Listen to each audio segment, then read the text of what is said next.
Noi venim din viitor.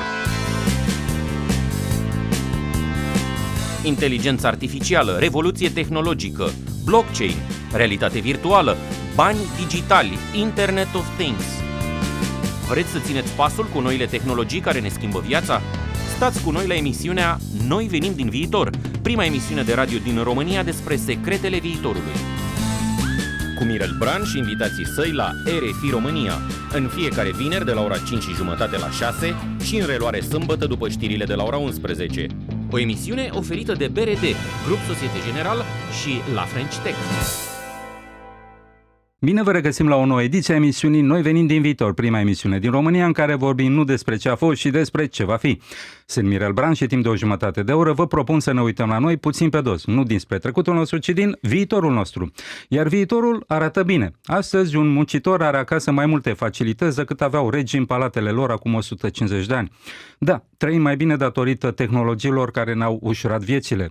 Iar aceste tehnologii evoluează din ce în ce mai rapid și ne schimbă și nouă comportamentul.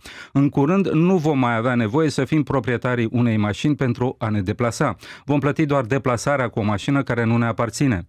Nu vom mai avea nevoie să stăm conectați la un canal de televiziune pentru a vedea un film. Alegem filmul care ne place și plătim doar vizionarea lui. Și tot așa. Lumea din jurul nostru se va dematerializa și vom plăti doar accesul la produse și servicii. Spațiul digital nu scapă de această tendință. Și acolo tot așa se petrec lucrurile. Pe vremuri aveai nevoie să cumperi un software și să îl instalezi pe un calculator ca să-ți faci treaba. Acum nu mai ai nevoie să-l cumperi, poți plăti doar accesul la serviciile lui cât timp ai nevoie de el. Treaba asta se numește software ca serviciu sau pe engleză software as a service, pe scurt SaaS, S-A-A-S. La prima strigare pare ceva simplu, dar avem de a face cu ceva destul de complex. Unul din subcapitolele acestei năzdrăvănii botezată SaaS este Search as a Service. Dacă adaugi și inteligența artificială în ecuația asta, ies năzdrăvănii și mai mari care sunt foarte utile într-un business, mai ales în e-commerce. În România am avut un startup, Morphle, fondat de un tip foarte mișto, Ciprian Borodescu, care a crescut foarte frumos în această parcelă a noilor tehnologii. Am zis am avut pentru că în 2021 Morphle a fost cumpărat de către liderul mondial în acest domeniu, Algolia. L-am invitat astăzi la emisiunea Noi venim din viitor pe Chief Technology Officer de la Algolia, un irlandez care a lucrat pentru câteva companii reper din domeniul tehnologic, printre care Google și Stripe. Sean Mullaney ne onorează astăzi cu prezența lui la o emisiune care deschide o poartă către viitor. Această emisiune va avea loc în limba engleză. Sean, welcome to our radio show. We come from the future. We invite to join us people coming from the future, and that is the place where you are coming from. I'm not joking. I think the people who deal with technology are seeing the future in the future as the mystics saw the light. What kind of light do you see in the technology? Well, good morning. Thank you so much for having me here. It's great to be in Romania. So you talked about the future. Yes, the exciting thing about being in the technology industry is that you're always working towards the future. And, every 3 to 5 years, there's some brand new technology that emerges in the world. And when you work in the technology industry, you're always learning. You're always embracing the new things that are happening. So, I started my career in the 90s when the internet was first happening. And, we had this very big and exciting internet mania and hype, around the dot-com Well, it's boom. so happy to send just a small text. Yes. And then, that mania got ahead of itself. And then we had the dot-com crash. And then the social media networks appeared. So social media became a very big thing in the early 2000s. We then had the mobile phone, Apple, iPhone. That was a very big movement. Everyone now had a computer in their pocket. We had the cloud computing networks like Amazon and Microsoft and Google appear. We had the first wave of AI back in 2017. We had cryptocurrencies that have just happened, another big hype wave, another crash. And now, as of a year ago, we have this generative AI, which is this new form of artificial intelligence. So, the exciting thing about technology is every 3 to 5 years, like everything changes and there's a new wave of exciting developments, new platforms to build on. Let's invite Albert to join our dialogue. You know Albert Einstein, I mean. Yes. This guy has this weird theory about relativity. He claims, which was proved, that the speed at which you travel into space is affecting the time. Long story short, more you accelerate, the more the time dilates. I mean, if you take your flight to another galaxy right now and your speed approaches the speed of light, you can spend a weekend traveling, but when you get back to Mother Earth, you will land probably not today in 2024, but somewhere in 2034, 10 years into the future. Please try to describe how the Earth and the humanity will look like in about 10 years, considering we are still here. That's a pretty big question. One of the things about technology is that it is a compounding force. So when you think about every single wave of innovation that happens is built off of previous technologies. So there's a thing called Moore's Law, which every 18 months, the power of computers is doubled. And this has been the case for the last 30 years. And when you keep doubling and doubling and doubling and doubling, the increments get bigger and bigger and bigger. It's exponential growth. And that's what's happened with technology, even looking back like 100 years. You know, all of the technology around radios and televisions and cars, every technology wave has gotten faster and faster to reach mass adoption. And we've seen that in the last 20 or 30 years as well, whereas the internet took maybe 10 years from the time it started to the time it had mass mainstream adoption. Now these technologies are going, I think ChatGPT, for example, reached 100 million users in the course of 3 months after it came out. So the speed at which this is happening, you're absolutely right, is accelerating. It's very exciting because I think the gains as well accelerate. So artificial intelligence, which is the latest big technology wave and platform, the thing that I'm most excited about is that the way in which AI, this wave has happened, is all through human language. So for the first time, every single person in the world can engage and interact and get the power of artificial intelligence. As we've seen with ChatGPT, it really captured the imagination of mainstream audience very quickly because they can use human language to interact with it. And what comes out of it is also human language. So very quickly, people are figuring out ways of getting their jobs done easier, ways of communicating better, ways of automating tasks that were very boring or long or cumbersome in the past. And so I think it's one of the first kind of technologies that we've seen where the mass adoption and the productivity gains are going to be widely felt across the entire world from every single worker. It's a very general purpose technology. And so when I look forward 10 years in the future, what I can see is a huge increase in productivity and a huge decrease in the amount of boring, repetitive manual work. And I think those gains are going to accrue very broadly across the economy to every single worker. And as we know, when you increase productivity, you get huge economic gains, you get wage increases, inflation goes down, and there's all sorts of hugely positive benefits to society. Noi venim din Viitor, prima emisiune de radio din România despre secretele viitorului. Cu Mirel, Bran și invitații săi la RFI Romania. It's interesting you mentioned that these new generative languages, models and so on, these new AI forms of expression are based on the human language, in fact. Correct. And I think these two words, artificial intelligence, are a bit tricky because if you think about it, I mean, there is nothing artificial in artificial intelligence because it's what we call AI is kind of a human expression in a mathematical code, which is now a computational code and so on. And it's very human, in fact. It's just speeding our way of thinking, speeding our growing, scaling our being, in fact. How do you see this relationship between the human and the artificial? Because I think artificial is very natural, in fact. Well, I mean, I think the first thing is that, all artificial intelligence or machine learning is, in essence, just pattern matching. So, these type of models, we feed it huge amounts of text from the internet. And what, in essence, it's doing is just pattern matching. It says, I've seen this kind of thing before, and if you ask me a question, I can kind of show you similar things. I can create new answers based on the things I've seen before. So from that perspective, it's not really intelligent, right? It's actually just pattern matching, but it can do it at such a vast scale that it actually feels very intelligent. But it is very artificial. It really is pattern matching. There's not a lot of, kind of logic behind it. It's very mathematical. So from that perspective, I really see it as a extension of human intelligence. It's superpowering the human creativity, human knowledge, and everything that is great about how we are as people. I don't think it's replacing it, which is what a lot of people are worried about. I think humans are still the ones that are going to be in charge, and I think that these are tools that are going to help superpower human creativity.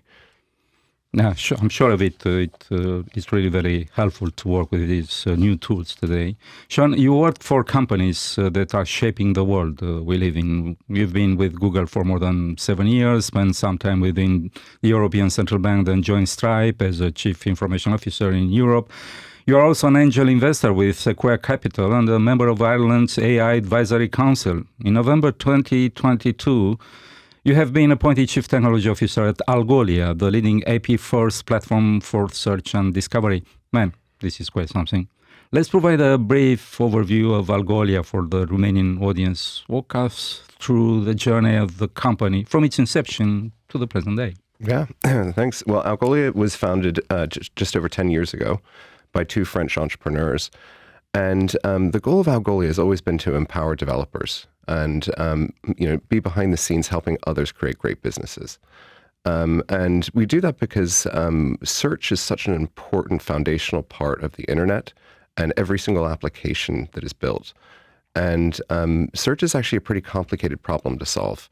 And particularly when you have to solve it at scale. And as we know, information has exploded and there's a huge amount of data there. So when you think about an entrepreneur who's trying to create a new business, what they want to be able to do is very quickly realize value and be able to add search to their application. So very similar to how Stripe enables any company to accept payments with 6 lines of code, we want to be there to help every great entrepreneur and developer be able to add incredible search to their application with 6 lines of code very quickly getting up and running.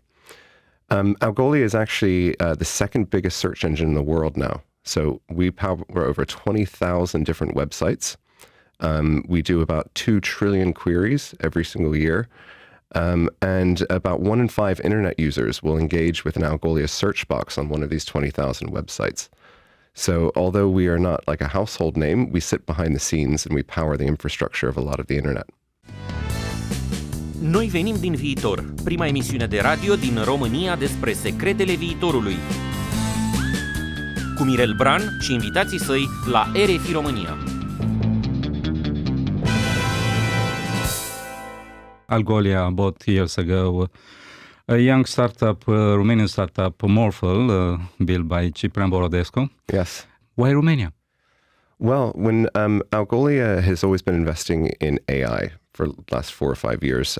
AI is when you have to understand human language, understanding queries from people who are searching in search boxes, it's clear artificial intelligence is a very powerful tool. And so, a few years ago, we were looking to expand our capabilities in AI. And we were looking at a bunch of different startups and the tools they were building. And we found this fantastic local company here called Morphle. We started using their product. They had a product that enables us to personalize for every user and make recommendations. After meeting, Chip and Alexandra, the founders, we were so impressed with the talent and the product that they built that Algolia acquired their company, and we started our investments here in Romania. Great. What's your feeling in Romania? It's your first travel to Romania? This is my first time, yeah. Yeah. I'm very excited to be here. I've been learning a lot about the local technology scene here, and there's a burgeoning AI and machine learning groups here in Romania. And I've been very, very impressed with the technology, with the entrepreneurialism, and just with the growing buzz and excitement around technology in Romania. Yeah, I remember when I first went to Paris in France. I spent a few years there, many years. I felt like being at home from the first day. Yes. When I've been, because it's a Latin country. When I've been to London, where I spent a few years, I needed much more time to adapt. I don't know. I didn't really feel at home from the first day. It took time. And then when I went to Ireland, it was like in Paris. I felt at home right away. I don't know, maybe because your people is so easy going, like partying like us Romanians. I don't know, something that is a kind of an alchemy. How do you feel in Romania? I think Romania and Ireland have a lot of parallels, actually. Romania is a emerging economy where there is a kind of young workforce here that are highly educated, and a lot have international experience. And Ireland had that same kind of combination of things where education, international experience, where kind of 20, 30 years ago, every graduate in Ireland, very many of them would go abroad to find work. A lot of them are coming home now. They're starting businesses. There's a lot of foreign direct investment in Romania, Google and Stripe and Microsoft, an emerging tech scene. I think companies like UiPath have been fantastic examples of the type of success local entrepreneurs here can achieve. So I think there are a lot of parallels. I think that it's very exciting to see the momentum in entrepreneurship. And one of the great things about technology is that it really is a great leveler, right? So any company can emerge from any country, and if they have the right product and the right execution, they can create a global company overnight. And what we're seeing more and more is that companies are coming out of Europe, and not just the kind of big centers of London, Paris, Berlin. They're coming from, Czechoslovakia, Romania, Poland. We're seeing a lot of great big companies being formed here. So I think technology is one of the industries that any country like Romania has an advantage in, because it really is a meritocracy in terms of the products. And it's a global industry as well, that you can go global very quickly overnight.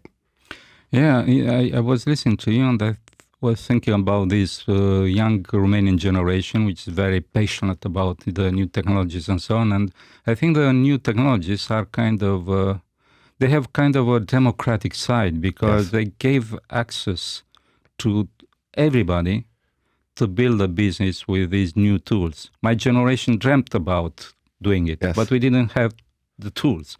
And now I see a new generation, young generation, building businesses, startups with these new tools. And I'm very happy, because my generation was really frustrated about this gap economical gap between Romania and the Western European countries. Yes. And now we can see Romania developing a very fast pace. So it's really enjoying to see it. How do you see a country like Romania in this context of the new technologies? Well, I think that, the first thing is having, a great education system, particularly a technical education system. And Romania has particularly great technical talent. It's very important. And then secondly, you don't need a lot of capital to start a technology company. You don't need permission. You don't need connections. You don't need investors, things like this. 1-2 people can sit in their bedroom and can create great products and can distribute them globally and get paid globally. They can have great search on them very easily.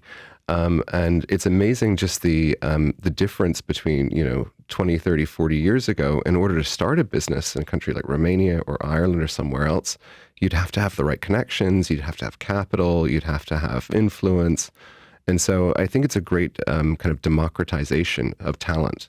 Anyone can start a business, no permission needed, no contacts, no capital.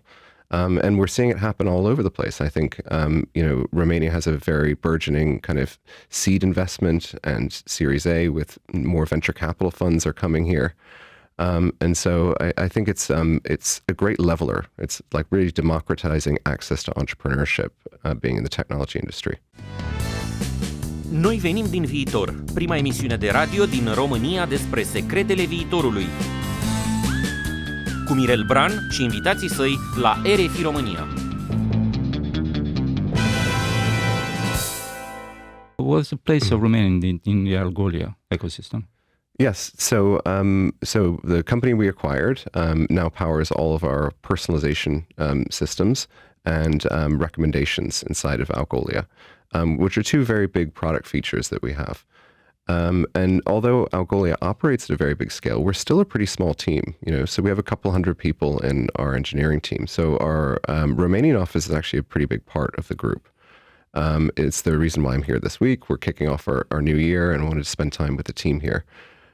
So, the two features around personalization and recommendations are very important to our customers. And so Romania does have an important role to play at Algolia. Let's talk a bit about your personal alchemy. I mean, if you are doing what we are doing today, there is something in your past, some choices you made. You could have been a pilot today or work, I don't know, with bees. I don't know. There are millions of jobs in the world. The fact that you are doing what you're doing is not, it's something that involves your personal alchemy as well. I like to know something about yourself. Yeah. And so my story of getting into computing is very similar to a lot of other people. When I was a kid, I was about 10 years old. The first personal computer appeared in our household. It wasn't very personal. It was quite large, but I was immediately fascinated by it, and particularly spent, kind of several years after that trying to learn how to program it and make it do things, particularly play video games. And so myself, like a lot of folks, were trying to program and develop video games from a young age. This is before there were a lot of video games to buy. It was us by a game. Exactly. So I'm always a huge fan of promoting video games to young kids because I do think that it gets them into technology and engineering and creative parts of things. But, I've always just been obsessed by it. It's one of these things, where, from a very early age, I just became fascinated by the machines, by coding, by building products.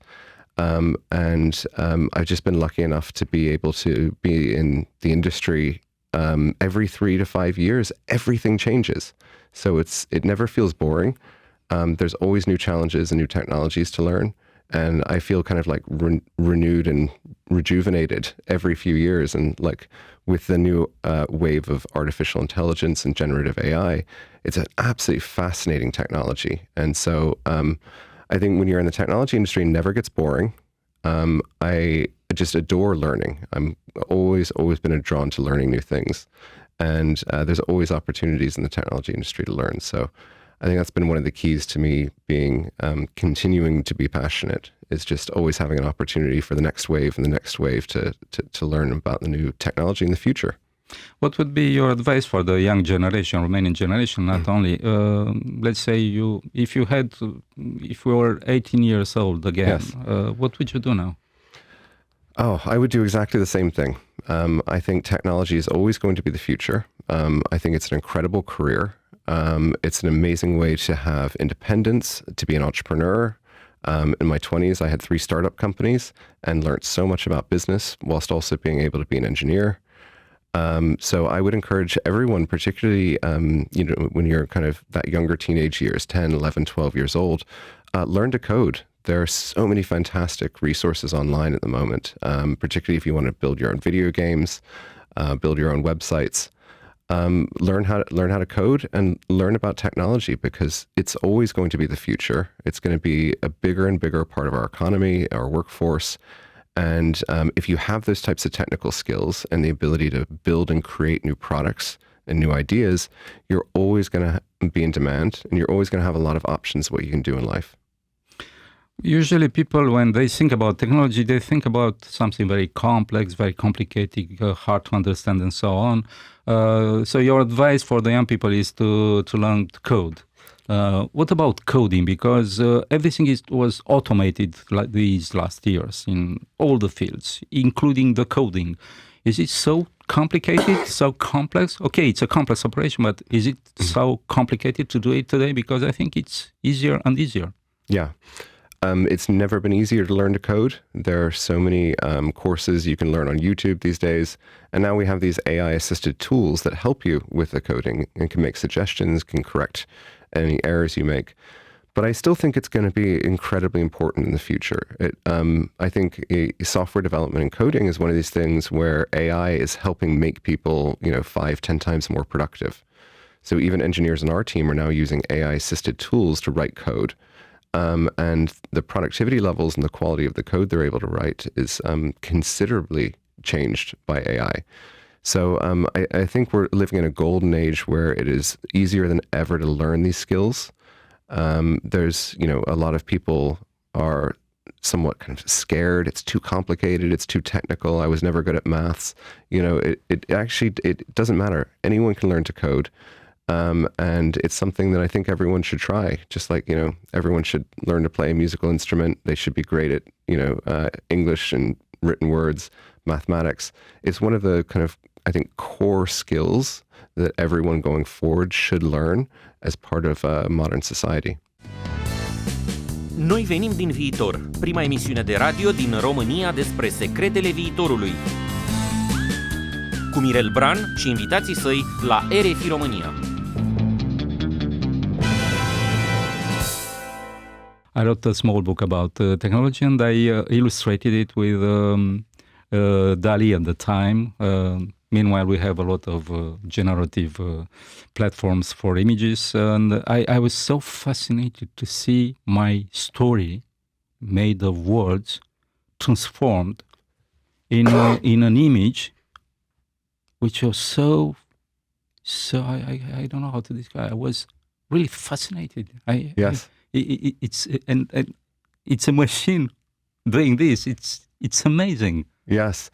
I think one of the biggest surprises about the last wave of artificial intelligence this last year has been just how good AI is at creative tasks. We had always thought that AI, of course AI is very good at, figuring out loan applications or making, kind of boring decisions using data. But it turns out that if you feed it enough human output, that the creative tasks are things that it's actually excelling at the moment. So when you look at both images, but also written words, text, also the thing I'm very excited about is AI-generated music, for example. I think they just released a new Beatles single based on some AI technology. But it turns out that human creativity is also becoming easier and easier the larger these models get to be able to mimic, enhance, and automate. Let's talk a little bit about the plans of Algolia in Romania. I mean, what would be the future for Algolia in Romania? Yeah. Well, I mean, we continue to invest in the products, and the war for talent in the world is very strong right now, particularly for AI and machine learning talent. So I feel that our investment here in Romania is a secret weapon we have, right? Because we're able to attract talent. Will be happy. Yes. There's so much great talent in the machine learning and AI community, as well as the software engineering community here. And I feel like we have a real advantage because we have invested in the country and we continue to attract talent here.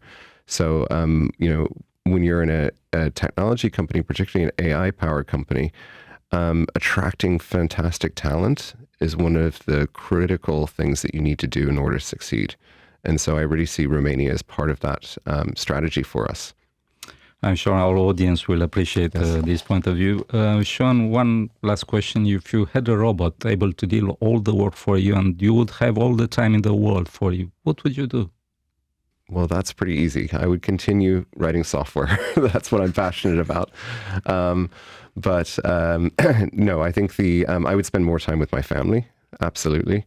I think I have 3 young kids at home, 3 boys. And I know, a lot of the time that you spend as a family is doing, kind of manual work and tasks around the house, whether it's cleaning up or, kind of making food or things like this. And I think in the future, AI and robotics are going to be one of the most interesting combinations to see. I think that could be one of the big waves of innovation in the next 5 or 10 years. And my dream is that we will have home robotics that will help us automate a lot of the manual tasks around the house, whether it's cleaning or cooking or helping put clothes away and things like that. So the conclusion is, robots, you are welcome. Absolutely. Sean, îți mulțumesc că ai fost cu noi la RFI România. Dragi ascultători, l-ați auzit la emisiunea Noi venim din viitor pe Sean Mullaney, Chief Technology Officer la compania Algolia. Lider mondial în end-to-end AI Search and Discovery Solutions. Se află în vizită în România, unde Algolia are o reprezentanță locală condusă de un tip foarte mișto, Ciprian Borodescu, pe care vă promit că îl voi aduce la emisiunea Noi venim din viitor. Mai multe despre Algolia puteți afla la adresa algolia.com. Iar dacă vreți să auziți ceva nou și să respirați un aer mai oxigenat așa ca la munte, ascultați această emisiune Noi venim din viitor. Pentru că viitorul pe care îl imaginezi mâine este aerul pe care îl respirați. Această emisiune este acum accesibilă și în podcast și și pe canalul de YouTube Noi venim din viitor. Dați un click, abonați-vă și aflați din ce este făcut Viitorul ca să înțelegeți ce căutați în acest prezent. În ce privește viitorul, treaba asta așa, ori ne omorâm unii pe alții într-un război nimicitor, ori construim împreună ceva atât de frumos încât poate bate orice ficțiune. Treaba asta o hotărâm împreună, dacă viitorul va fi o poveste sau ruina unui vis. Sunt Mirel, Bran și vă aștept vinerea viitoare de la 5:30 la 6 și în reluare sâmbătă după știrile de la ora 11. Să auzim de bine și stați liniștiți, noi venim din viitor și totul e ok. Noi venim din viitor, prima emisiune de radio din România despre secretele viitorului. Cu Mirel, Bran și invitații săi la RFI Romania. O emisiune oferită de BRD, Grup Societe General și la French Tech.